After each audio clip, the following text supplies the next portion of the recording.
ഓരോ ഭക്തൻ്റെയും ആഗ്രഹമാണ് ശിവഗിരിയിൽ നിന്ന് പോകണം, ശ്രീനാരായണ ഗുരുദേവൻ്റെ അനുഗ്രഹമാകണം, മഹാസമാധി കണ്ട് നമസ്കരിക്കണം, അവിടുന്ന് പ്രതിഷ്ഠിച്ച ശാരദാദേവിയെ കൈതൊഴണം, വൈദിക മഠത്തിലെ ശയനമുറി കാണണം എന്നൊക്കെ.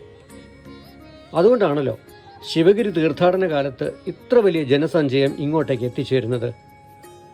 പഞ്ചശുദ്ധി വ്രതമെടുത്ത് ഇവിടെ എത്തുന്നവർ 8 വിഷയങ്ങളിൽ വിപുലമായ അറിവ് നേടി മറ്റൊരാളായാണ് വീട്ടിലേക്ക് മടങ്ങുന്നത്.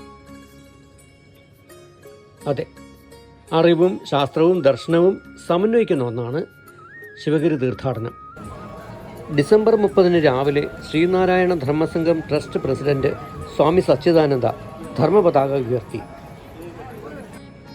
വ്യക്തിയുടെയും സമൂഹത്തിൻ്റെയും ലോകത്തിൻ്റെ ആകെ തന്നെയും നന്മയും ഉയർച്ചയും ഭൗതികവും ആത്മീയമായ വളർച്ചയും ലക്ഷ്യമാക്കി എല്ലാ വർഷവും നടന്നു വരുന്ന തീർത്ഥാടന മഹാമഹം ഇത്തവണ ഉദ്ഘാടനം ചെയ്തത് മുഖ്യമന്ത്രി പിണറായി വിജയനാണ്.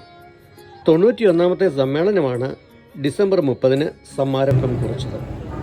PT ഭട്ടതിരിപ്പാട് ഗുരുവിൻ്റെ ജീവിതാനുഭവങ്ങൾ ഓരോ കേരളീയ കുടുംബത്തിലെയും കടാവിളക്കായി പ്രശോഭിക്കണമെന്ന് പിന്നീട് രേഖപ്പെടുത്തി വെച്ചത്.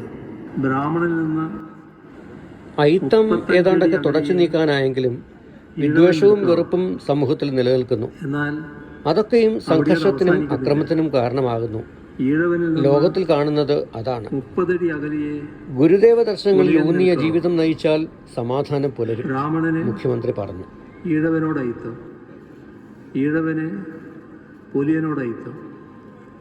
സമൂഹത്തിലെ വലിയൊരു വിഭാഗത്തെ സാമൂഹികമായി അകറ്റി നിർത്തുക മാത്രമല്ല അന്ന് ചെയ്തത്, സാമ്പത്തികമായി ചൂഷണം ചെയ്തുകൊണ്ടുവരുന്നു. ശിവഗിരി തീർത്ഥാടനത്തിൽ പങ്കെടുക്കാൻ നാരായണീയർ മഞ്ഞ വസ്ത്രമണിഞ്ഞ് പദയാത്രയായി ശിവഗിരിയിലേക്ക് എത്തിക്കൊണ്ടിരുന്നു. പദയാത്രയ്ക്ക് മുൻപ് 10 ദിവസം മനസ്സ്, ശരീരം, വാക്ക്, ആഹാരം, പ്രവൃത്തി എന്നിവയിൽ ശുദ്ധിയും മിതത്വവും പാലിക്കണമെന്ന് ഗുരുദേവൻ പ്രത്യേകം പറഞ്ഞിട്ടുണ്ട്. മത്സ്യം, മാംസം എന്നിവയും ലഹരി വസ്തുക്കളും ഉപേക്ഷിക്കണം. പ്രാർത്ഥനയിൽ മുഴുകണം. മനസ്സിനെയും ശരീരത്തെയും നിയന്ത്രിക്കണം. അതിലൂടെ ആത്മശുദ്ധി വരുത്തണം. മഞ്ഞ വസ്ത്രം ഉടുക്കണം. അതിലൂടെ അണുക്കളെ അകറ്റി രോഗമുക്തി നേടാം. ഗുരുവിൻ്റെ അനുഗ്രഹം തേടി പദയാത്രക്കാർ മാത്രമല്ല, കേരളത്തിൻ്റെ പല ഭാഗത്തു നിന്നും പ്രായഭേദമന്യേ വിശ്വാസികളും ഭക്തജനങ്ങളും ഇങ്ങോട്ടേക്ക് ഒഴുകിയെത്തുന്ന കാഴ്ചയാണ് ഞാനിന്ന് അവിടെ കണ്ടത്. ഇത് അറിവിൻ്റെ ദേവതയായ ശാരദാദേവിയുടെ പ്രതിഷ്ഠ ഇവിടെയാണ്. ഗുരുദേവൻ പ്രതിഷ്ഠിച്ചതാണ് ഈ ശാരദാദേവിയെ. നമുക്ക് തൊഴുതിട്ട് സമാധിയിലേക്ക് പോകാം. ഇവിടെ എത്തുന്നവരെല്ലാവരും ശാരദാദേവിയെ വണങ്ങിയിട്ട് ശിവഗിരിക്കുന്നിൻ നെറുകയിലെ സമാധി മണ്ഡപത്തിലേക്ക് പോവുക പതിവുള്ളൂ. 1912 ചൈത്ര പൗർണമി നാളിലാണ് ഗുരുദേവൻ ഇവിടെ സരസ്വതി പ്രതിഷ്ഠ നടത്തിയത്. വിദ്യ കൊണ്ട് മാത്രമേ ജനങ്ങളെ പ്രബുദ്ധരാക്കാനാവുകയുള്ളൂ എന്ന പ്രഖ്യാപനമായിരുന്നു ഈ വിഗ്രഹ പ്രതിഷ്ഠയ്ക്ക് പിന്നിൽ. ശ്രീനാരായണ ധർമ്മസംഘം ട്രസ്റ്റ് പ്രസിഡന്റിനൊപ്പം general secretary Swami Subhangananda, treasurer Swami Saradananda, തീർത്ഥാടന കമ്മിറ്റി സെക്രട്ടറി സ്വാമി ഋതംബരാനന്ദ, തീർത്ഥാടന കമ്മിറ്റി ചെയർമാൻ ബാബുരാജ്, സ്വാമി വിശാലാനന്ദ എന്നിവരുടെയും മറ്റ് സന്യാസിമാരുടെയും നേതൃത്വമാണ് ശിവഗിരി തീർത്ഥാടനോത്സവത്തിൻ്റെ വിജയത്തിന് നിദാനം.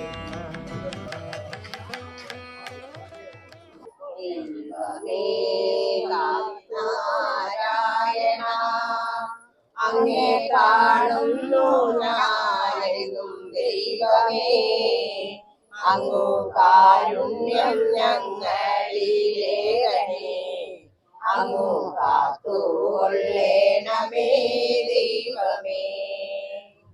ത്രിപഴന്തി ഭുവിജാതനേ അരിവിപ്പുറം ഗുരുദേവനേ, ശിവഗിരിവാസ ശ്രീദേവനേ, ഞങ്ങൾ ആശ്രയം ഗുരുദേവനേ.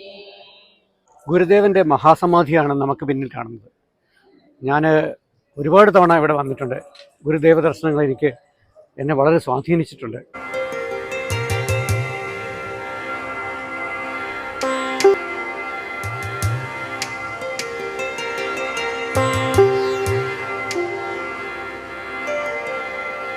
ഗുരുദേവ ദർശനങ്ങൾ എന്നും എപ്പോഴും പ്രസക്തിയുള്ളതാണ്.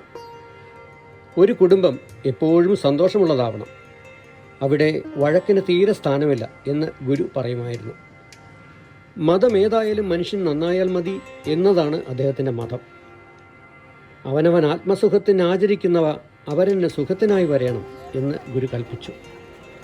ജാതിഭേദം, മതദ്വേഷം ഏതുമില്ലാതെ സർവരും സോദരത്വേന, അതായത് സഹോദരന്മാരെ പോലെ സമഭാവനയോടെ വാഴുന്ന ഒരു മാതൃകാ സ്ഥാനമാണ് നമ്മുടെ വീട് അല്ലെങ്കിൽ നമ്മുടെ നാട് എന്നും ഗുരു നമ്മെ പഠിപ്പിച്ചു.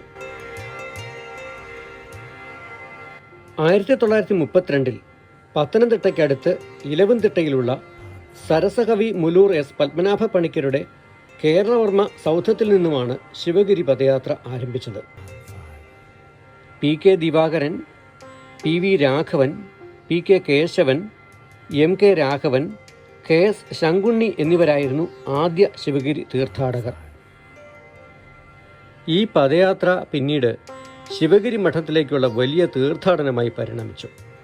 ശുചിത്വം, ഈശ്വരഭക്തി, വിദ്യാഭ്യാസം, കൃഷി, കച്ചവടം, സംഘടന, കൈത്തൊഴിൽ, സാങ്കേതിക ശാസ്ത്ര പരിശീലനം എന്നീ 8 കാര്യങ്ങളിൽ തീർത്ഥാടകർ അറിവ് നേടണമെന്ന് ഗുരു നിർദ്ദേശിച്ചിരുന്നു. അന്നു തൊട്ട് ഈ 8 വിഷയങ്ങളിലൂന്നിയ പ്രഭാഷണ പരമ്പരകൾ തീർത്ഥാടനത്തോടനുബന്ധിച്ച് വർക്കല ശിവഗിരി മഠത്തിലെ വലിയ ഓഡിറ്റോറിയത്തിൽ ഇപ്പോഴും മുടക്കമില്ലാതെ നടന്നു വരുന്നുണ്ട്. ശിവഗിരി മഠത്തിലെ ഗുരുദേവൻ സമാധിയടഞ്ഞ സ്ഥലമാണ് ഈ കാണുന്നത്. നാരായണ അങ്ങേ കാണുന്നു ഞാനെന്നും. ഈ വൈദിക മഠത്തിലാണ് ശിവഗിരിയിൽ വന്നാൽ ഗുരു താമസിക്കാറുള്ളത്. ഈ ചെറിയ മുറിയിൽ ലാളിത്യത്തിൻ്റെ പര്യായമായ കിടക്കയും കസേരകളും ഗുരു ഉപയോഗിച്ചിരുന്ന വസ്തുക്കളും കാണാം. ശിവഗിരിയിലെത്തുന്ന ആരും തന്നെ ഈ മുറി കാണാതെ മടങ്ങാറില്ല. ഇവിടെ വെച്ചാണ് മഹാത്മാഗാന്ധിയും ശ്രീനാരായണ ഗുരുവുമായുള്ള കൂടിക്കാഴ്ച നടന്നത്. ഇവിടെ വന്ന മഹാത്മാക്കളെല്ലാം ഗുരുവുമായി സംവദിച്ചത് ഈ വൈദിക മഠത്തിൽ വെച്ചായിരുന്നു. ജാതിമത ചിന്തകൾക്ക് അതീതമായി മനുഷ്യരെ ഉത്ബുദ്ധരാക്കുക എന്നതായിരുന്നു ഗുരുദേവൻ എന്നും മുന്നോട്ട് വച്ച മഹത് ദർശനം. ശ്രീനാരായണ ഗുരു 1924 ആലുവ അദ്വൈതാശ്രമത്തിൽ സംഘടിപ്പിച്ച സമ്മേളനത്തിൻ്റെ ശതാബ്ദിയും വന്നെത്തിയിരിക്കുകയാണ്. അതുപോലെ ക്ഷേത്രനിരത്തിലൂടെ അവർണർക്ക് വഴി നടക്കാനുള്ള അവകാശത്തിനായുള്ള വൈക്കം സത്യാഗ്രഹത്തിൻ്റെയും ശിവഗിരി ഹൈസ്കൂളിൻ്റെയും ശതാബ്ദിയും കൊണ്ടാടപ്പെടുകയാണ്. ഗുരുശിഷ്യനായിരുന്ന മഹാകവി കുമാരനാശാൻ്റെ 150-ാം ജന്മവാർഷികവും അദ്ദേഹത്തിൻ്റെ ദേഹവിയോഗത്തിൻ്റെ ശതാബ്ദിയും ഇതോടൊപ്പമാണ്. ഭേദങ്ങളും ദ്വേഷങ്ങളുമല്ല, സമഭാവനയും സാഹോദര്യവുമാണ് നമ്മെ മുന്നോട്ട് നയിക്കുന്നത് എന്ന മഹത്തായ ഗുരുദേവ ദർശനം ശിവഗിരിയിലെത്തുന്ന ഓരോ തീർത്ഥാടകനെയും നിരന്തരം ഓർമ്മിപ്പിച്ചുകൊണ്ടേയിരിക്കുന്നു.